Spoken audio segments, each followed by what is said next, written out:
believe that if you are willing to work on your credit, because everyone starts from somewhere. I don't think everybody just start off with amazing credit. Now, if you have the mindset of this is just how it's going to be, I'm not going to do any work to try to get it higher or, work with anybody to help me get to this point, that's going to be a deal breaker for me, because you have like this mentality where you're comfortable. And I want us to grow. I want us to have more. And you having this mindset of, I'm going to stay where I am, then, okay, you can by yourself. But I won't just leave you because your credit score is low. But, you making the effort to do the work to get it to a higher point, because that takes time.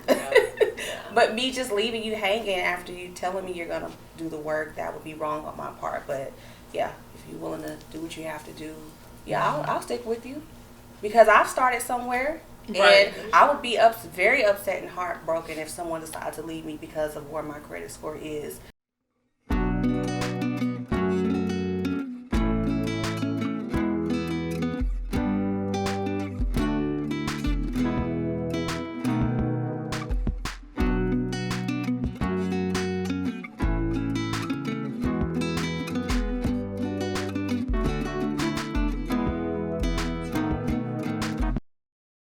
So for me, growing up, we didn't have financial literacy. I grew up seeing my parents go from paycheck to paycheck, or go from loan company to loan company. I think at one point in time, my mom said she had like about 15-ish payday loans out in Oklahoma City. Thank God she's paid them down. But just the reality of, I didn't grow up with a saving, people telling me to save my money whenever I started working. So some people just have that mentality, or don't have that mentality yet.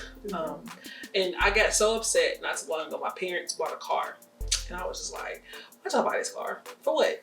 Like, I'm looking at y'all right now, and I'm like, I don't see it. Y'all just went out and bought a car. I was so upset, y'all. I lost sleep. I cried. I was like, I think it's because I felt as if, when am I going to have this example of, when am I going to have this example of parents doing, perfect example of parents having their credit and me being able to have that same credit. And God really told me, hey, that's not your business, first of all. It's not your business. It's not your life. You go on about your business. I have something better for you, and make sure you do what you need to do. Stay on your own track. So that was really important for me to, he told me that generation, curse can be broken.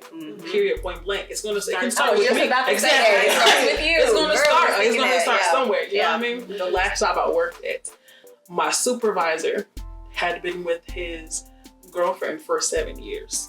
They just he bought a house with his credit and with his down payment and everything. I think she helped furnish it. I asked him, when are y'all gonna get married? That question, of course. And he said that I'm not going to marry her until she gets some things off her credit. He was so serious. he was so serious. And this is, a white male who says, hey, your credit is not together, so therefore I'm not going to marry you.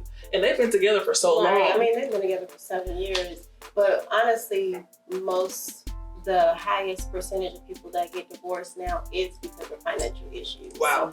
Because they're not on the same page and they can't agree on what do we want to do with our money. Do we want to save? Do we want to invest? What's important to you? What's important to me is buying a house and being stable. What's important to me is traveling or being able to go these different places, So everything is derived off of money when you get in a marriage. But of course, dating, we don't practice that. So, and I've never been married. So I only know from what I've researched and from what I've talked to with other people. But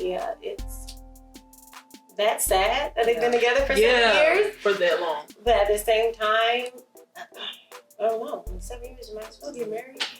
And she knows that? Yeah. He feels like they could probably not be together because of the financial issues. And I wonder if he's doing anything to help her improve that. That's good. Think of, since you have it all together, teach me what I need to be taught so I can get to that point. That's a lot going It's on a in that lot. situation. I actually met someone I used to work with. His wife didn't know anything about finances, and he taught her everything to the point where he doesn't even look at a checkbook. She does it all, but he had to teach her. Like, she would just write a check and Team give effort. it to. Right, partnership. Yeah. Yeah. Maybe she's looking at it as far as like, hey, we've been together this long. What's the point? Yeah. You're still giving me everything I want. You Stagnant. bought the house. You didn't. You paid for it. You did all the down payment. You're the So he person. doesn't set an expectation at the beginning. So she's like, well, this is where I'm gonna stay. I mean, Once you start, you continue. And again, we don't know the we don't know the details of backstory. but these are But I just mean, questions to ask. Yeah. Right. All right. I feel like right. You should call him right now. Right. Just to let you know. I hope it gets better though. Right, I don't want nobody. Because at the end of the day, especially, I mean, they're talking about marriage. They've been together 7 years. At the end of the day, it's about partnership. So, like what was already said, teach her what she doesn't know. And if she's not willing, then you have to make a decision. Are we going to just be stagnant here, or what are we going to do? What are we leading towards? Yeah, I personally want a rich legacy. Period, point blank. I feel like I already have one, and I'm just in the zone for that right now. And just having the mindset of becoming an entrepreneur, really learning what it means to be an entrepreneur, and actually like stepping into that and walking into that. And when you are independently working for yourself, it's hard to try to find that balance when it comes to finances. So, and I know, especially when it comes to putting together events, like how much it costs between feeding the kids and like finding a different place to do it. Everything costs money. So as entrepreneurs, women who are in business in the workplace, how do y'all find the balance? Like where's it at? Like where do y'all find the funds, the finances? Well, I work a 9 to 5. So I say I have a 9 to 5 part-time entrepreneur, but God willing, full-time entrepreneurship is my ultimate goal. Definitely. It's difficult because being a mental health therapist, that's my passion, that's my calling. But where I work, I know that's not where I'm supposed to be lifelong. I tend to go higher. But while I'm preparing and building my business, I have to do things outside of work, after work, on the weekends. Yeah. You know, you have to build in time. I'm a planner. I keep a schedule. I try to stick to it. And if I don't, you know, I give myself grace, but for the most part, I keep a schedule. You know, you follow me on social media, so just that part is one entity of my business, and that's a job. But I know that I'm sowing seeds, you know, and as far as finances, there are people locally that are always willing to help, you know, sponsor events or want to, you know, pour into your events, depending on what it is. But saving too, you know, which is hard at times because you want to be able to do things like travel, but it's like, I have this business, you know, or I want to buy these new pair of shoes, but I have this business. So having boundaries with that. Absolutely. But we are in the thick of it. yeah, making sacrifices. I want to hear Rouge. I want to hit DIB Rouge right now. It's Sephora. I want to hit that $1,000 mark. I really do before the end of the year. I feel like that was the number. I want to hit that. I'm thinking it's in the $7 between 7 and 9. No, I was talking. Oh, I'm sorry. Automation and scheduling, just like you said, like you can literally sit down and plan in one day, like all of your social media for the month. And I think when you work 9 to 5, like we do, you got to be very intentional about making sure you still have a presence on social media and just being involved with people and making you feel like you're touching people. Scheduling and automation, and then budget for your business too, just like you do for your personal expenses. That's what has been helping me stay on track, but it's not easy. Right. And I know you do like different challenges. I know you just did like a $10,000 challenge where you paid on your car. Saved that much for a year, and you know it's like I can't see you half the time. Can we go to the movies? Nah, girl. Like I got this savings plan I have to stick to.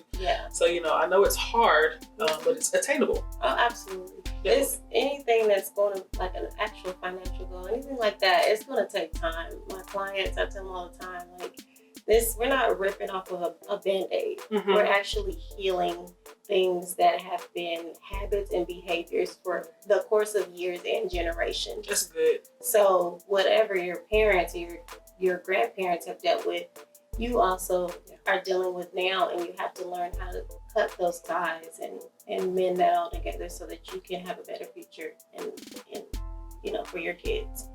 Just related to what we were talking about earlier, sometimes you have to do what you have to do in order to do what you want to do. That's it. So I was talking to a fellow minister earlier today, and he was sharing with me some information about a member of his church, a young adult he's really passionate about gospel rap. That's his thing. He feels like he's called for that. However, he doesn't want to do the work that goes into developing that craft. So he doesn't want to study other gospel rappers. He doesn't want to do the research that's required in order to hone in the presentation style of what it takes in order to prosper, to be good in that field. And so when he gets up there, it's just kind of all off the, seems like it's just thrown together. Mhm. And so that's an example of not putting in the work behind the scenes, because even if it's something like that, you have to work on it before you hit the stage. Mhm. And so with anything else, you have to do behind the scenes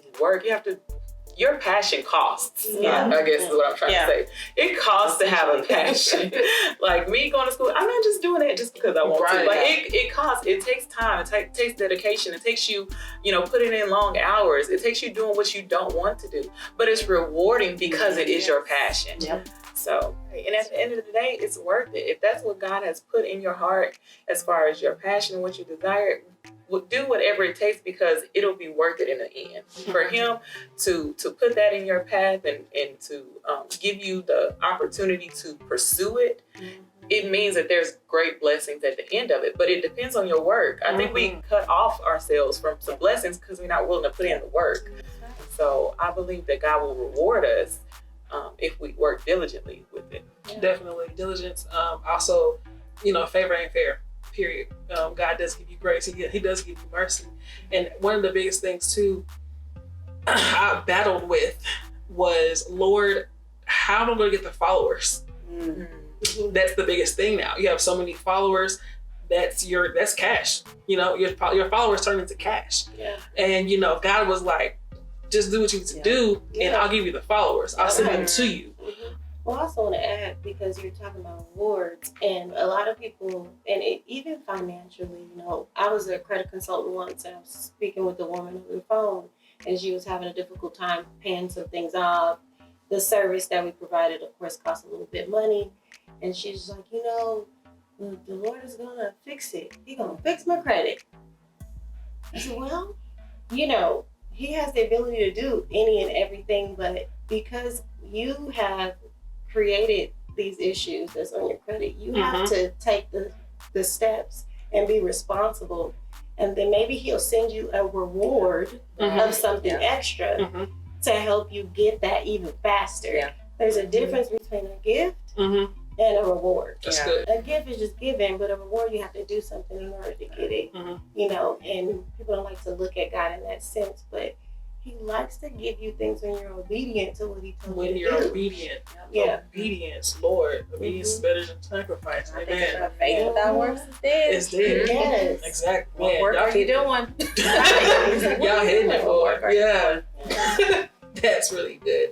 So with the market being what it is, so many people starting their own businesses and stepping out on faith and doing what they need to do. So many therapists. There are so many finance people who said I can fix my credit.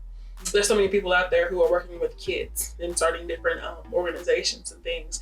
How do we collaborate instead of competing with each other? So I posted something the other day that said community over competition. And when I started Unique As You Are, there was another young lady that was doing the same thing I'm doing. And I'm like, okay. She's like, let's get together. And I'm like, no, I don't want to work with you. We're doing the same thing. But then I had to see, and I had to, pray and get myself together. Because I'm like, it don't have to be a competition. Y'all can all come and work together, bring these girls together, where they can grow and see each other in a different light and just become one. Like, and that teaches them to have confidence and not be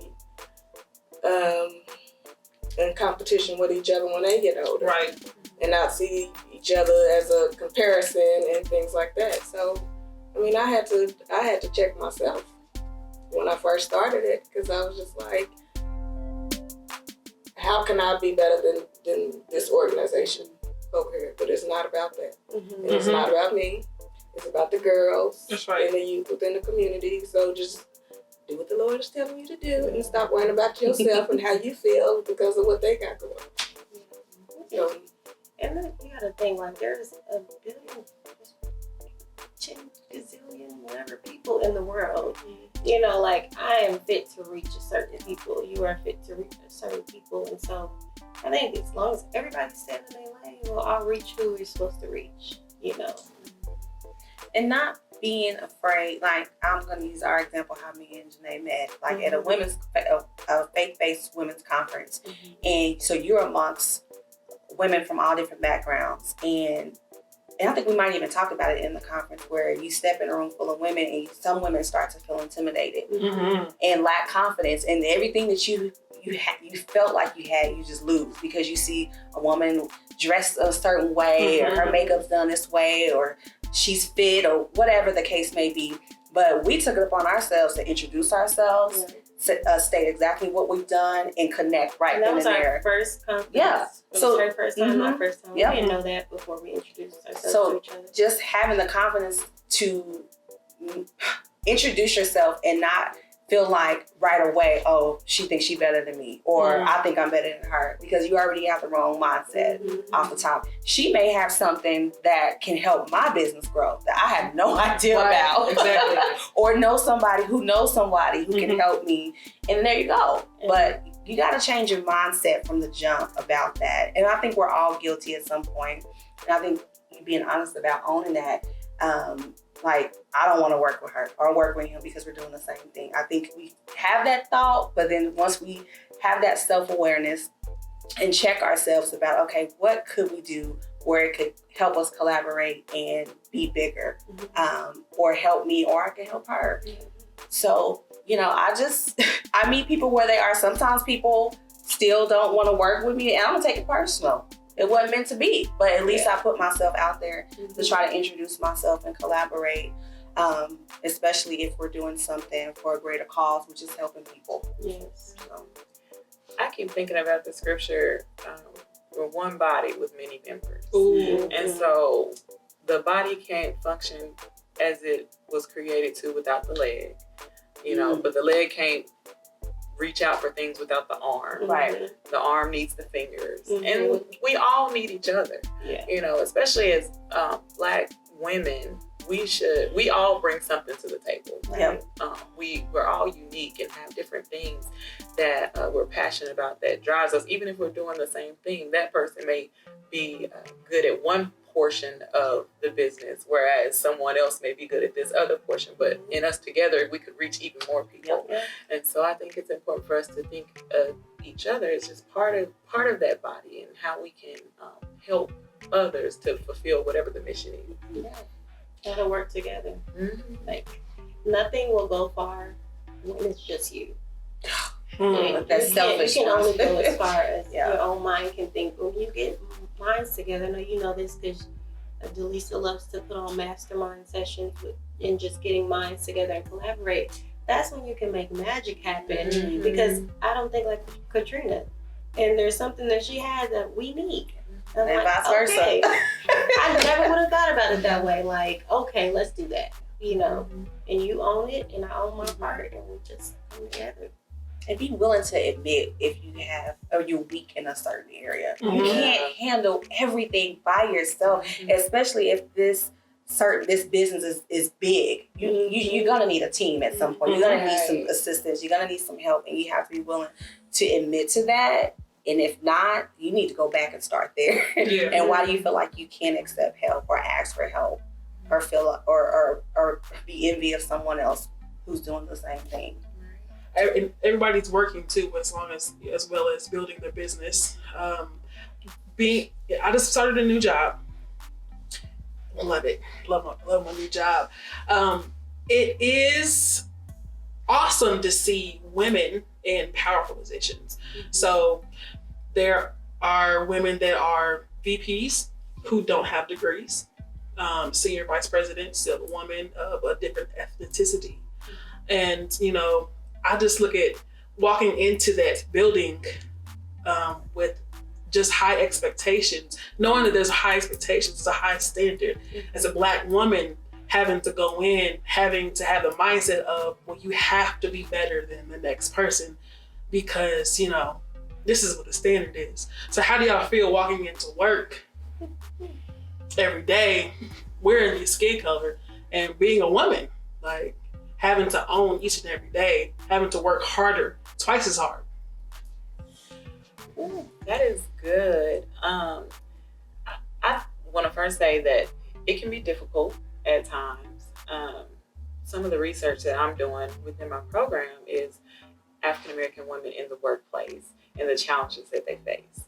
And so a lot of times African American women do have to work harder just to be on the same equal playing field as their male and white counterparts.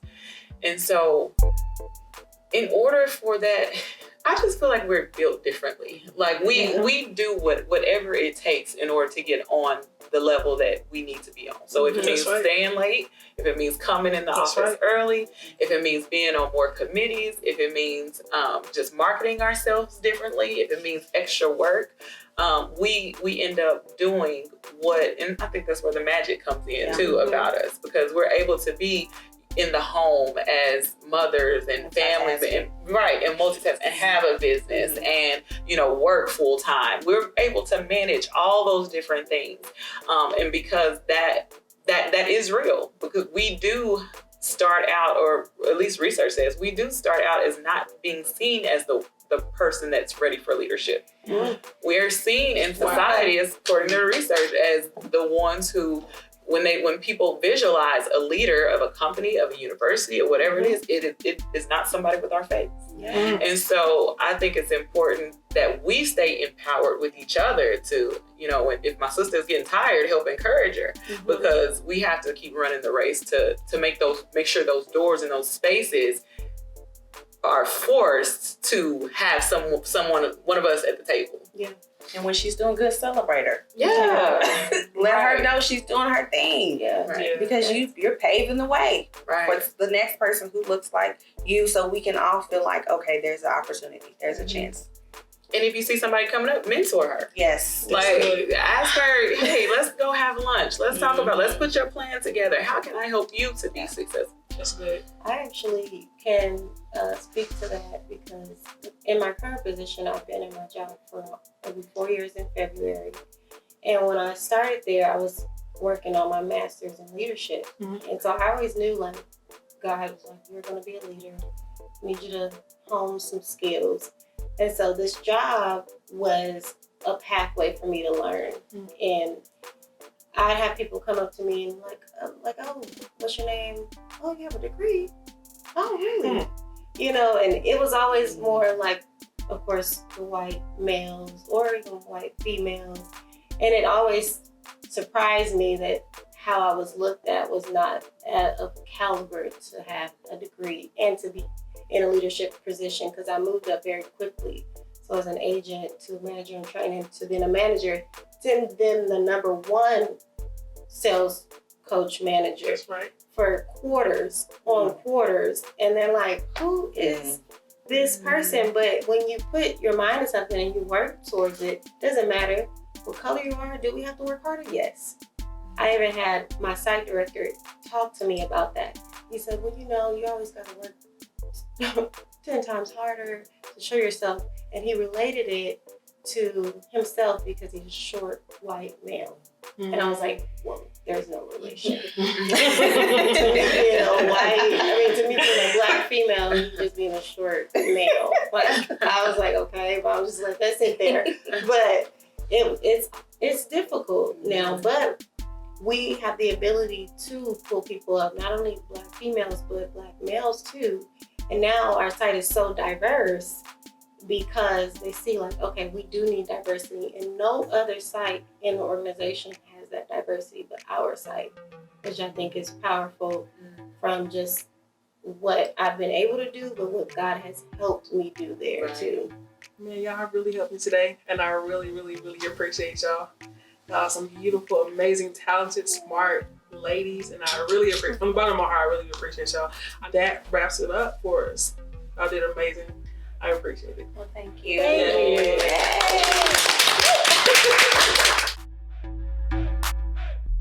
Thank you for tuning in with Young Adults United. Please be sure to subscribe by clicking the subscribe button below. And also click the bell for updates.